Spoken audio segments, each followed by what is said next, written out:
Tipper ಹಾಗೂ bike ನಡುವೆ ಸಂಭವಿಸಿದ ಭೀಕರ ಅಪಘಾತದಲ್ಲಿ 4 ಯುವಕರು ಸಾವನ್ನಪ್ಪಿರುವ ಘಟನೆ ಚಿಕ್ಕಬಳ್ಳಾಪುರ ತಾಲೂಕಿನ ಅಜ್ಜವಾರ ಗ್ರಾಮದ ಗೇಟ್ ಬಳಿ ಕಳೆದ ರಾತ್ರಿ ನಡೆದಿತ್ತು. ಹೀಗಾಗಿ ಇಂದು ಅಜ್ಜವಾರ ಗ್ರಾಮಕ್ಕೆ ಸಂಸದ ಸುಧಾಕರ್ ಭೇಟಿ ನೀಡಿ ಮೃತ ಯುವಕರ ಅಂತಿಮ ದರ್ಶನ ಪಡೆದರು.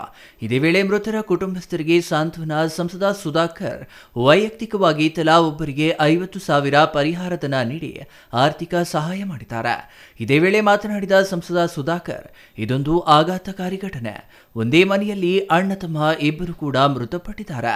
ತಾಯಿಗೆ ಆಧಾರವಾಗಿದ್ದ ಗಂಡು ಮಕ್ಕಳು ಇಲ್ಲದೆ ತಾಯಿ ದಿಕ್ಕು ತೋಚದಂತಾಗಿದ್ದಾರೆ. ಇಂತಹ ಸ್ಥಿತಿ ಯಾವ ತಾಯಿಗೂ ಬೇಡವಾದದ್ದು ಅಂತ ಘಟನೆಯ ಬಗ್ಗೆ ಮರುಕ ವ್ಯಕ್ತಪಡಿಸಿದ್ದಾರೆ.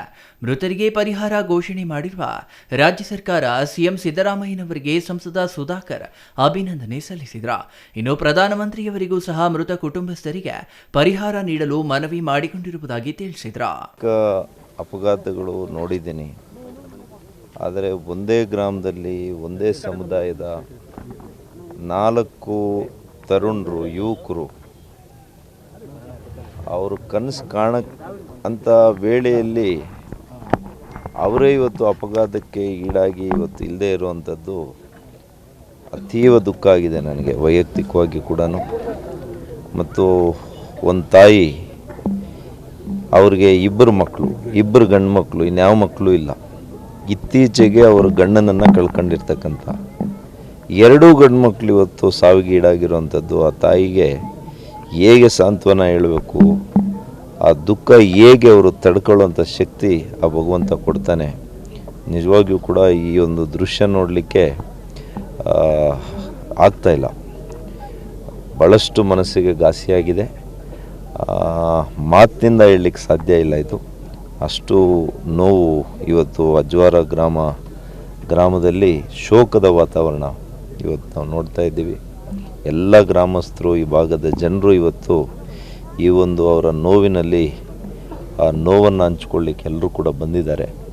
ನಾನು ಇಷ್ಟನ್ನೇ ಹೇಳ್ತೇನೆ, ಯಾವ ತಾಯಿ ತಂದೆಗೂ ಕೂಡ ಈ ರೀತಿಯ ಪರಿಸ್ಥಿತಿ ಆಗಬಾರ್ದು. ಆದರೂ ಕೂಡ ಭಗವಂತ ಏನು ಇಚ್ಛೆ ಇದೆ ಗೊತ್ತಿಲ್ಲ ನನಗೆ.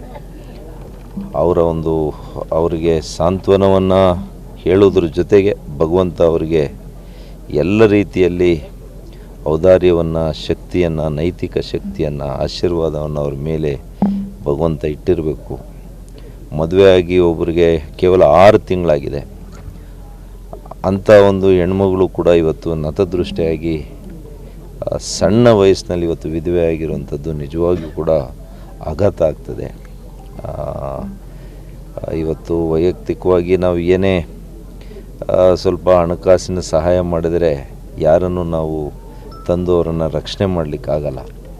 ಇವತ್ತು ಮುಖ್ಯಮಂತ್ರಿಗಳು, ಪ್ರಧಾನಮಂತ್ರಿಗಳಿಗೂ ಕೂಡ ನಾನು ಪತ್ರ ಬರೆದಿದ್ದೀನಿ. ಈಗ ಈ ಮೇಲ್ ಈಗ ಮಾಡಿ ಬಂದಿದ್ದೀನಿ. ನಾನು ಅಪಘಾತದಲ್ಲಿ ಅವರ ತಂದೆ ತಾಯಿಗಳಿಗೆ ತಾವು ಏನಾದರೂ ಪ್ರಧಾನಮಂತ್ರಿಗಳು ಮತ್ತು ಮುಖ್ಯಮಂತ್ರಿಗಳಿಬ್ಬರು ಕೂಡ